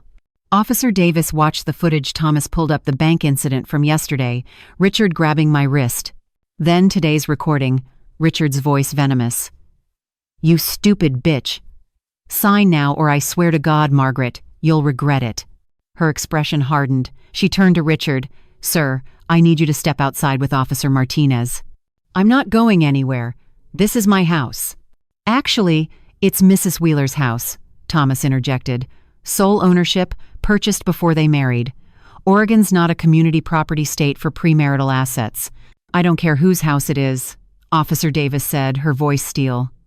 "Sir, you can walk outside voluntarily for questioning, or I can arrest you right now for assault and place you in custody. Your choice." Richard's face turned purple. "You can't arrest me. I have lawyers. Do you know who I am? I'm on the board of Portland General Electric. I know the mayor. I don't care if you know the governor, Officer Davis said flatly. Outside, now. As Officer Martinez escorted Richard out, Richard still protesting, threatening lawsuits, paramedics arrived. A man and woman, both young, with kind faces and efficient hands. Hi there, I'm Jake, the male paramedic said, kneeling beside me. Can you tell me your name? Margaret. Margaret Wheeler. Good. Margaret, I'm going to check your vitals, okay? Just sit still for me. He wrapped a blood pressure cuff around my arm while his partner, Sarah, asked questions. When did the symptoms start? Any chest pain? History of heart disease? Blood pressure's 180 over 115, Jake said quietly to Sarah. Heart rate 135. She's in crisis. I don't want to go to the hospital, I whispered. Please. Margaret, your blood pressure is dangerously high, Sarah said gently. You could have a stroke. We need to get you stabilized. Can you do it here? Please. If I go to a hospital, I couldn't finish. The fear was too overwhelming. Jake looked at Officer Davis. What's the situation here? Domestic abuse case. The husband's been threatening to have her involuntarily committed. Her fear of hospitalization seems legitimate given the circumstances. Jake nodded slowly. Okay, Margaret. Here's what we're going to do. We'll start an IV, give you something to bring your blood pressure down, and monitor you here for the next hour. But if you don't stabilize, you're going to the ER whether you like it or not. Deal? I nodded, tears streaming down my face. Thank you. While the paramedics worked, I heard Richard outside, his voice carrying through the open door. This is a misunderstanding. My wife is mentally ill. She's being manipulated by her sister. And that so-called investigator. They're trying to steal her money. I'm trying to protect her. Even now, even caught, exposed, with evidence piled against him, he was still lying, still manipulating. Officer Davis came back inside. Mrs. Wheeler, I need to ask you some questions. Are you up for that? Yes, I said. The IV fluids and medication were already making me feel slightly more human. In your own words, tell me what's been happening. So I did. All of it. Finding the note on the wedding night. Room 412.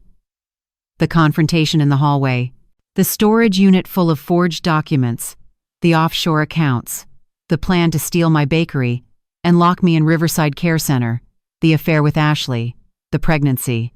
Officer Davis took notes, her face growing grimmer with each revelation. Kevin sat beside me, holding my hand, crying silently.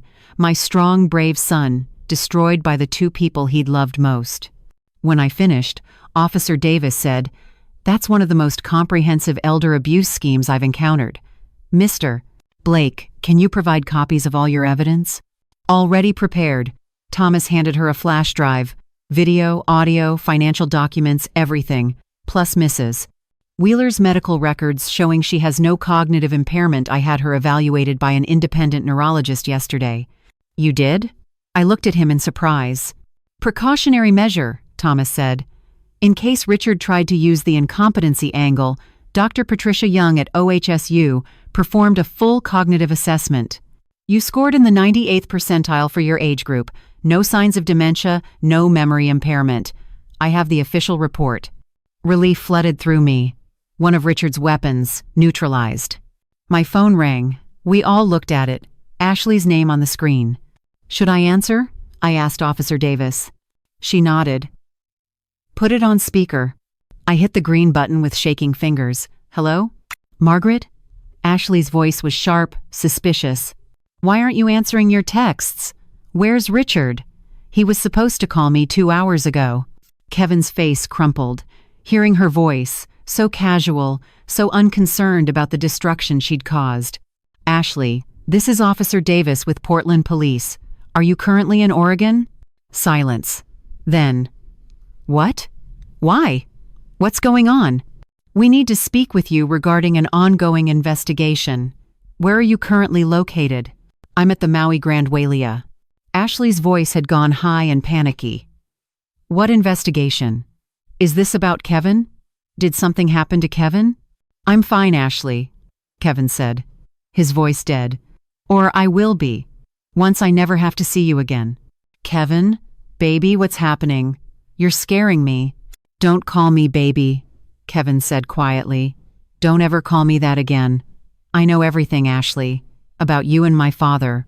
About the pregnancy. About all of it. The silence on the other end was deafening. Then, in a small voice, Kevin, I can explain. There's nothing to explain, Kevin said. You used me. You manipulated me. You married me to get close to my father so you could both steal from my mother and destroy our family. That's not Kevin. You don't understand. I understand perfectly, Kevin said, and his voice broke. I understand that I never meant anything to you, that our marriage was a lie, that the baby you're carrying, my father's baby, you were going to kill it and tell me you had a miscarriage. Ashley made a sound like a wounded animal. Kevin, please. Officer Davis, Kevin said, ignoring her. What happens now? Officer Davis took the phone. Miss Wheeler, or is it Miss Thomas? You need to return to Portland immediately. We have questions regarding conspiracy to commit financial fraud and elder abuse. If you don't return voluntarily, we'll issue a warrant. I want a lawyer, Ashley said, all pretense dropped. Her voice was cold now. I'm not saying anything without a lawyer. That's your right. But you will be returning to Portland for questioning. Officer Davis ended the call. She turned to Richard, who Officer Martinez had brought back inside. Mr. Wheeler, based on the evidence presented, I'm placing you under arrest for assault, elder abuse, and conspiracy to commit fraud. You can't do this. Richard lunged forward, but Officer Martinez caught him, pulling his arms behind his back. You have the right to remain silent. I watched them handcuff my husband of 50 years. Watched him struggle and shout. Watched him finally go quiet, his face twisted with rage and hatred directed entirely at me. This isn't over, Margaret, he screamed as they led him to the patrol car. I'll destroy you. You hear me? I'll take everything. You'll die alone in a gutter. The door closed behind them.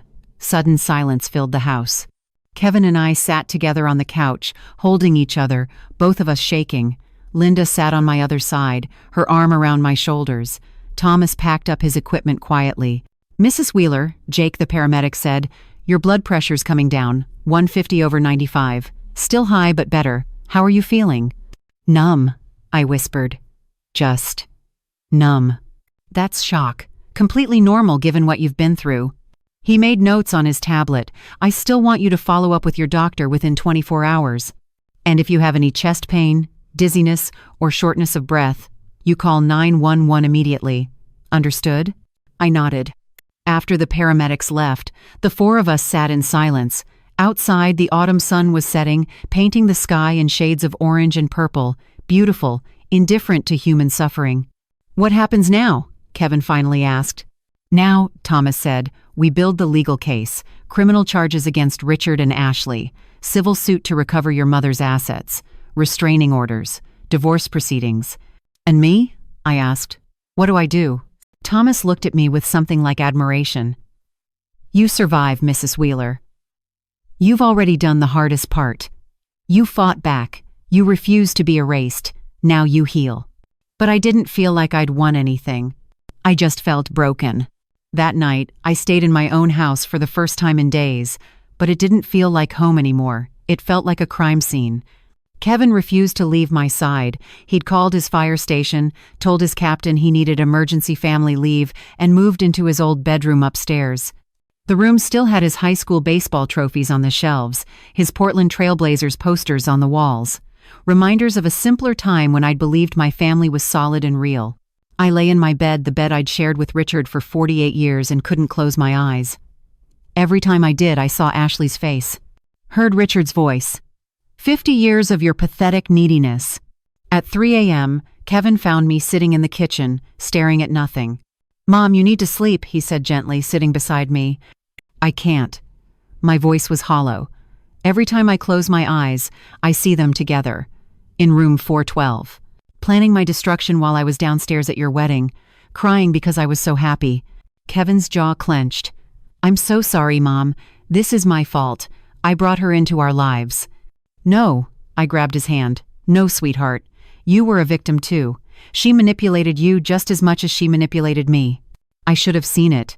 Tears ran down his face. The way she'd disappear sometimes. How she always wanted to visit you and Dad alone. God, Mom, how many times did I leave them alone together? How many times did I make it easy for them? You trusted them. That's what good people do, they trust. And look where that got us. Kevin's voice was bitter.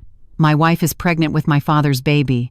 My father tried to steal everything you've worked for, and I was too stupid to see any of it.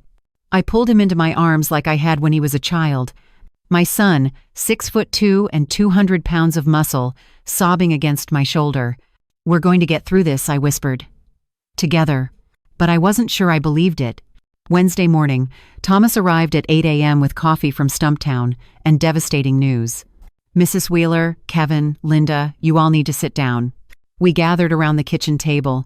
I wrapped my hands around the coffee cup, trying to draw warmth from it. I'd lost another 2 pounds overnight. My clothes hung off me like I was disappearing. Thomas opened his laptop. I've been digging deeper into Richard's financial activities. It's worse than we thought. How could it possibly be worse? Kevin asked. The offshore accounts in the Cayman Islands? There's not 2.3 million. There's 4.7 million. Thomas pulled up bank statements. He's been siphoning money from Rose Hill Bakery for at least 3 years. Small amounts at first, 5,000 here, 10,000 there. Amounts small enough you wouldn't notice immediately, but it adds up. I stared at the numbers swimming before my eyes. $4.7 million. Nearly half of everything I'd built. There's more, Thomas said grimly. I tracked down the storage unit rental history. Richard's had that unit for 18 months. He's been planning this for 1.5 years. Minimum. 18 months. 1.5 years of methodically planning my destruction. I also found these. Thomas pulled up photos on his screen. From the storage unit. I went back last night with a court order and found another box we missed. The first photo showed a stack of greeting cards, birthday cards, anniversary cards, Valentine's Day cards, all from me to Richard over the years. Why would he keep those? Linda asked. Thomas scrolled to the next photo. Each card had been defaced. My words of love crossed out in red marker. Obscenities written in the margins. On my Mother's Day card to him from last year, thanking him for being a wonderful father, Richard had written, "Stupid bitch. Can't wait until you're dead." My stomach lurched. I ran to the bathroom and vomited. Again, nothing came up but bile. I hadn't eaten in nearly 24 hours. When I came back, Kevin's face was white with fury. He defaced Mom's cards? What kind of sick... It gets worse, Thomas said. I found a journal. Richard's personal journal, documenting his thoughts over the past 2 years. He opened a document on his laptop. I'm only going to read a few entries, but Mrs. Wheeler, this is going to be difficult to hear. Just do it, I whispered. I need to know. Thomas cleared his throat. March 15th, 2023. Met Ashley Thomas at Kevin's Firehouse charity event. 28 years old. Gorgeous. Flirted with me all night. Kevin's an idiot if he thinks he can keep a woman like that interested. I'm gonna make my move. Kevin made a choking sound. That was when I introduced them. I was so proud to show Dad my girlfriend. Thomas continued. April 2nd, 2023. Slept with Ashley for the first time. Hotel in Beaverton. She's incredible. Says Kevin's boring in bed. Says she's only with him because he's a safe option while she figures out what she really wants. I told her what she really wants is me. And Margaret's money. Each word was a dagger. I felt them physically, stabbing into my chest. June 10th, 2023. Convinced Ashley we should play the long game, have her marry Kevin for cover. Meanwhile, we drain Margaret's accounts and set up the incompetency case. Margaret's such a trusting fool. She actually thanked me yesterday for being supportive of Kevin's relationship. Pathetic. Stop, I whispered. Please stop. But Thomas kept reading. September 30th, 2023. Margaret forgot where she parked at Target again. Perfect. Documented it. 3 more incidents like this, and I'll have enough for the incompetency filing. Sometimes I hide her car keys just to confuse her. It's hilarious watching her search for them, getting more and more panicked. Old bitch deserves it for being so useless.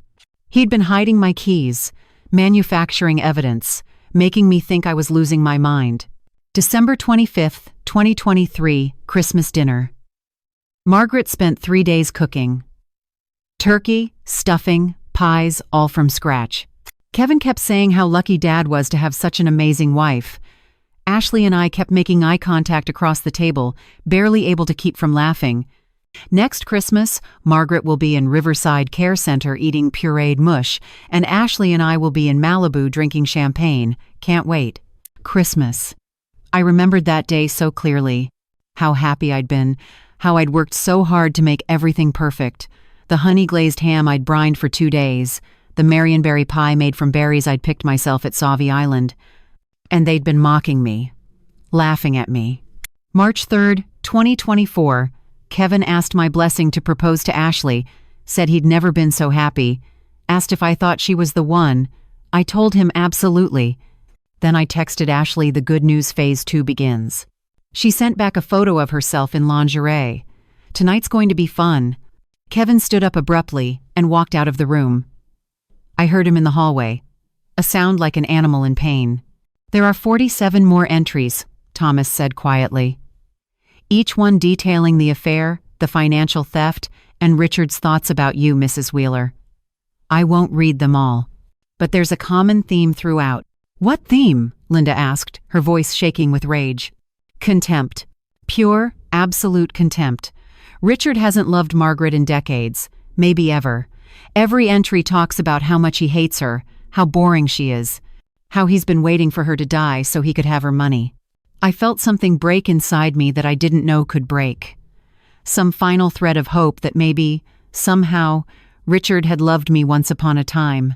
There's one more thing, Thomas said, from 3 weeks ago, October 5th. He pulled up a final entry. His voice was gentle as he read it. October 5th, 2024. Margaret turns 70 next month. I was thinking, what if she doesn't make it to her birthday? A fall down the stairs could look like an accident, especially with her documented cognitive decline. Ashley suggested we wait until after the wedding, fewer questions that way. But I'm tired of waiting, tired of pretending. After Margaret signs the transfer papers, we might need to accelerate the timeline. One little push. That's all it would take. The room went absolutely silent. He was planning to murder you, Linda whispered. Oh my God, Margaret. He was planning to kill you. I couldn't breathe, couldn't think. The walls were closing in again, the air too thick, my heart racing so fast I thought it would explode. Mrs. Wheeler, Thomas said firmly, breathe. Look at me, breathe. I gasped, dragging air into my lungs. The police have this journal now, Thomas continued, along with everything else. Richard's not just facing fraud charges, he's facing conspiracy to commit murder. Murder. The word hung in the air like poison gas. Kevin came back into the room, his eyes red and swollen. Mom, you're never going back to that house alone. Never. I don't care if Dad's in jail. I don't care if he's on another planet. You're not staying anywhere by yourself until this is over. The journal mentions Ashley by name multiple times, Thomas said. She was aware of the murder plan. She encouraged it. That makes her an accessory. My phone rang, an unknown number. Don't answer it, Thomas said immediately. But I hit the speaker button anyway. Some part of me needed to hear it, needed to face it. Margaret? Ashley's voice, sweet as honey. Margaret, please, we need to talk. I think there's been a huge misunderstanding. A misunderstanding? My voice was ice. You slept with my husband. You married my son as a cover story. You're pregnant with my husband's baby. You helped plan to steal my business and murder me. Which part is the misunderstanding, Ashley? Silence. Then her voice changed, dropped the sweetness, became something cold and cruel. You know what, Margaret? You're right. No misunderstanding. I knew exactly what I was doing, and I don't regret a single second of it. Kevin flinched like he'd been shot. Richard's right about you, Ashley continued. You are pathetic, a dried-up old woman clinging to relevance. Did you really think your little bakery was impressive? Did you think Kevin actually loved me? He was a stepping stone, Margaret. A boring, predictable stepping stone to real money, to a real man. You married me, Kevin said, his voice breaking. You stood in a church and promised. Oh, Kevin's there? Ashley laughed. Hi, baby. Sorry you had to find out this way. But honestly, you were terrible in bed. Your dad's twice the man you'll ever be. Kevin's face crumpled. I wanted to reach through the phone and strangle her. The baby you're carrying is your husband's child, I said. Was carrying, Ashley corrected. Past tense. I had the procedure this morning. Got rid of it. No need for that complication now. Kevin made a sound like his soul was being torn out. You killed my grandchild, I whispered. I killed a mistake, Ashley said coldly. And now I'm going to make you pay for ruining everything, Margaret. Richard and I had the perfect plan. We were going to be rich, free, happy, and you destroyed it with your paranoid snooping. The police are looking for you, Thomas said. You should turn yourself in. Screw the police. And screw all of you. Ashley's voice rose to a scream. You think you've won? You've won nothing. I'm never coming back to Portland. I'm staying in Hawaii, and you can't touch me. Richard will beat these charges. He's got the best lawyers, and then we'll come after you, Margaret. We'll take everything. You'll die alone and broken and… Thomas ended the call. We sat in silence. Finally, Linda said what we were all thinking. That woman is a monster. She's more than a monster, Thomas said grimly.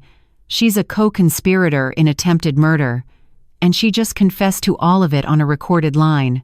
He held up his phone, which had been recording. She's going to prison, Mrs. Wheeler. Both of them are. I looked at Kevin, broken and devastated. I looked at Linda, furious and protective. I looked at Thomas, determined and righteous. And I realized I wasn't alone in this fight. What do we do now? I asked. Thomas smiled grimly. Now? Now we finish this. Thursday morning, I woke up on the bathroom floor. I didn't remember getting there.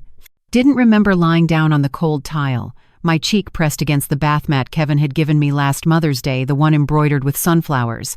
Linda found me at 6 a.m., still in yesterday's clothes, shivering. Margaret, Jesus Christ. She wrapped a blanket around me, her hands shaking. Kevin, get in here. My son appeared in the doorway in his pajamas, his face haggard.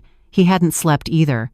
I could see it in the dark circles under his eyes, the way he moved like a man twice his age. Mom, what happened? He lifted me gently, carrying me to my bed like I weighed nothing. Maybe I didn't anymore. I'd lost 9 pounds in 6 days. At 70 years old, that kind of weight loss was dangerous. I don't know, I whispered. I don't remember. I think I got up to be sick, and then… I don't know. Linda pressed her hand to my forehead. You're burning up. You have a fever. I'm fine. You're not fine. Linda's voice cracked. Margaret, look at yourself. You're skeletal. You can't keep food down. You're having blackouts. This is killing you.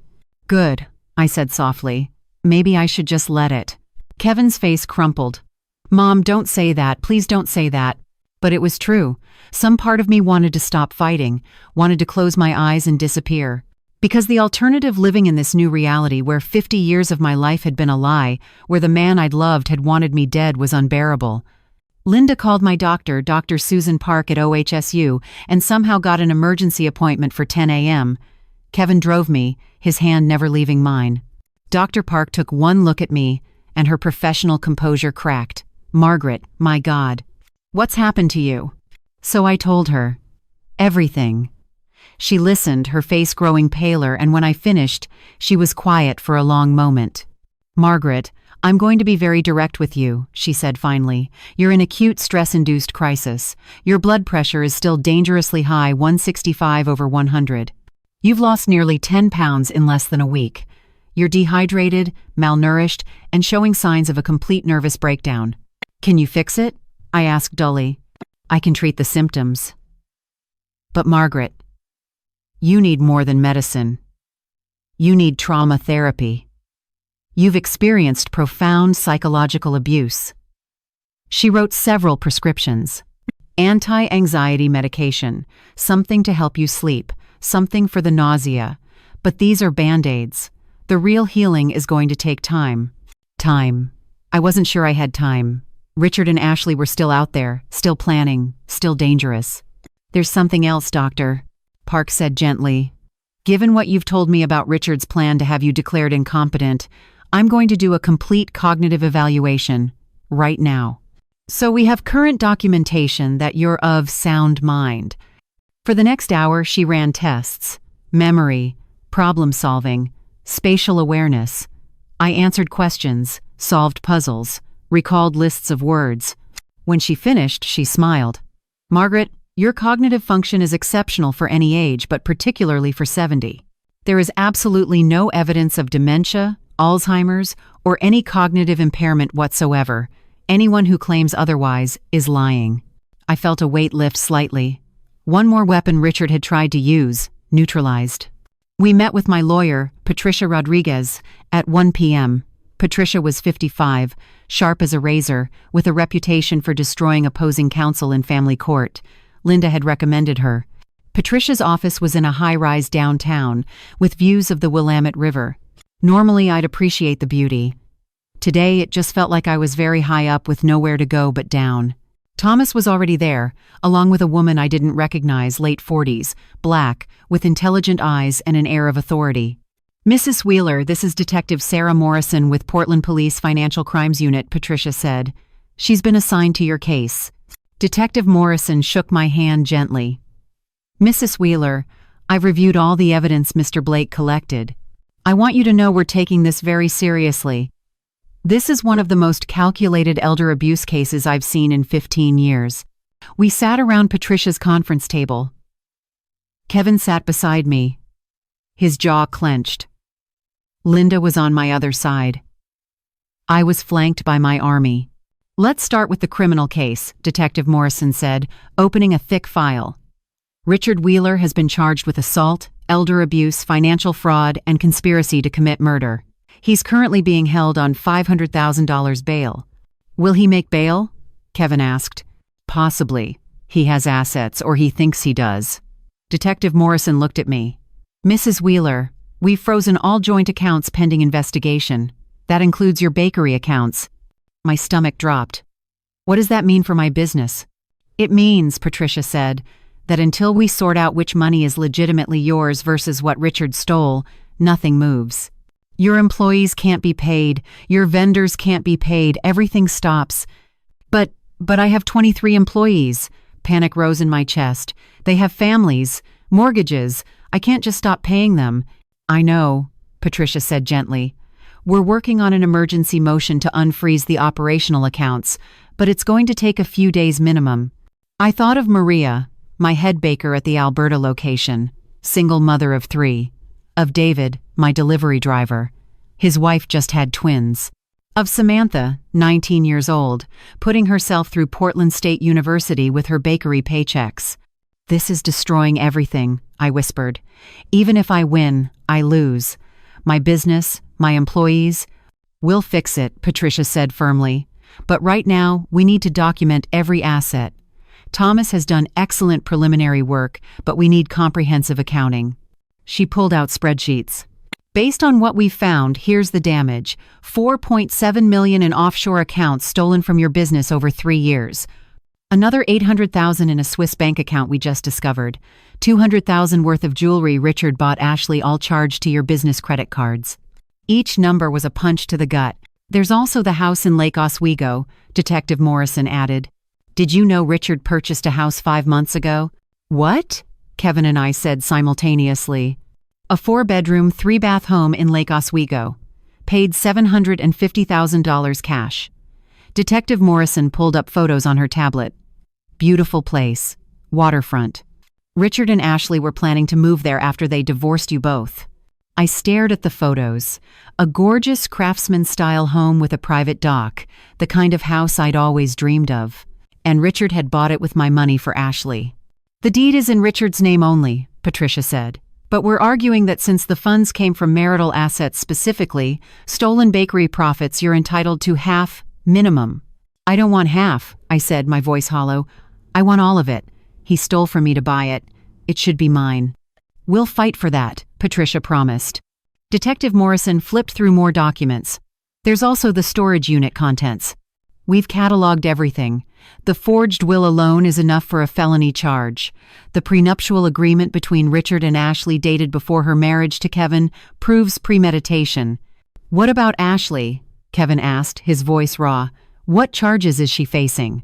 "Conspiracy to commit fraud, conspiracy to commit elder abuse, and now after yesterday's phone call, conspiracy to commit murder."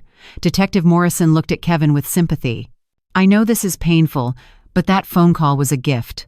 She admitted everything, bragged about it actually. She's in Hawaii, Kevin said. She told us she's not coming back. She doesn't have a choice. We've issued a warrant. Hawaii PD will pick her up within 24 hours.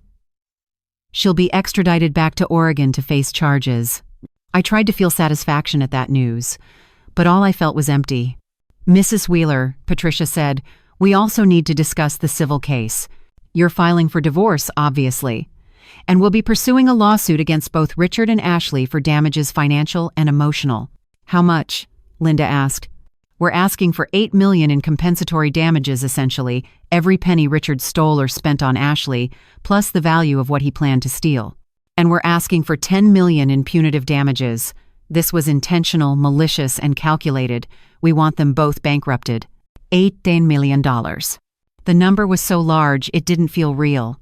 Will I actually get that money? I asked. Patricia hesitated. Realistically? We'll recover what we can. The offshore accounts? Yes. The Lake Oswego house, probably. The Swiss account, possibly. But Richard's already spent millions. Ashley has almost nothing. She's 29 years old with no real assets. We'll get what we can, but you may not recover everything. I don't care about the money, I said. Everyone looked at me in surprise. I mean, I do, for my business, for my employees, but mostly I just want them to pay. I want everyone to know what they did. I want them to lose everything, the way they tried to make me lose everything. They will, Patricia said. Trust me. By the time we're done, Richard Wheeler will be a pariah. No one in Portland will do business with him. He'll be unemployable. Ashley, too. Detective Morrison leaned forward. Mrs. Wheeler, there's one more thing we need to discuss. The murder conspiracy charge. That's the most serious. If we can prove Richard was actively planning to kill you, he's looking at 25 years minimum. At his age, he's 72, that's effectively a life sentence. 25 years. Richard would die in prison. A week ago, that thought would have devastated me. Now, I felt nothing. What do you need from me? I asked. Testimony. Documentation. Everything you can remember about Richard's behavior over the past 2 years. Anytime he seemed interested in your health, your medications, your routines, we need to know. He was planning an accident. That means he was studying you, looking for opportunities. I thought back. Suddenly, a dozen small moments took on sinister new meaning. He asked about my blood pressure medication, I said slowly. About 3 months ago. Asked if I was still taking it. If I ever forgot doses. Detective Morrison wrote that down. Anything else? The stairs. He kept mentioning how steep our stairs were, how dangerous they were for someone my age. He even suggested we get a handrail installed on the left side, said I should use it every time I went up or down. Which would mean, Thomas said grimly, your fingerprints would be on the rail, making it look like you were using it when you fell. The horror of it settled over me. He'd been planning every detail. Fingerprints on the rail, my blood pressure medication, making it look like an accident caused by my cognitive decline. He almost succeeded, I whispered. If I hadn't found that note on the wedding night, if I hadn't been suspicious, I would have signed those papers. And then you'd probably be dead, Detective Morrison said bluntly. Mrs. Wheeler, you saved your own life. You need to understand that. But I didn't feel like I'd saved anything. I felt like I'd discovered that my entire life had been a slow-motion murder that just hadn't finished yet. Kevin's phone buzzed. He looked at it and his face went white. What? I asked. It's the fire department. His voice shook. There's been a fire. At Rose Hill Bakery. The flagship location. We all stared at him. The Alberta location? I whispered. My bakery? Kevin was already standing. We need to go. Now. As we raced out of the office, Detective Morrison's words echoed in my mind. You saved your own life. But looking at Kevin's devastated face, at the news that my life's work might be burning to the ground, I wondered had I really saved anything at all. Or had Richard found a way to destroy me anyway? The drive to the Alberta Arts District felt like it took hours, though Kevin made it in 12 minutes, his emergency lights flashing on his personal truck. My hands were clenched so tightly in my lap that my knuckles had gone white, my nails digging crescents into my palms. Please, I prayed silently. Please let it be small. Please let it be salvageable. But when we turned onto Northeast Alberta Street, my heart stopped. The entire block was cordoned off. 3 fire trucks, their lights painting everything red and blue. Smoke thick, black smoke poured from the windows of my flagship location. The building I'd bought 28 years ago? The kitchen where I'd perfected every recipe, where I'd taught my employees, where I'd built my empire from nothing. It was burning. "No," I whispered. "No, no, no." Kevin slammed the truck into park, and we both jumped out.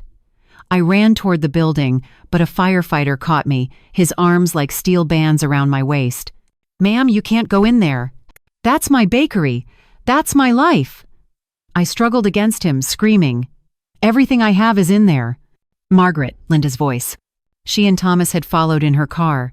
Linda wrapped her arms around me from behind,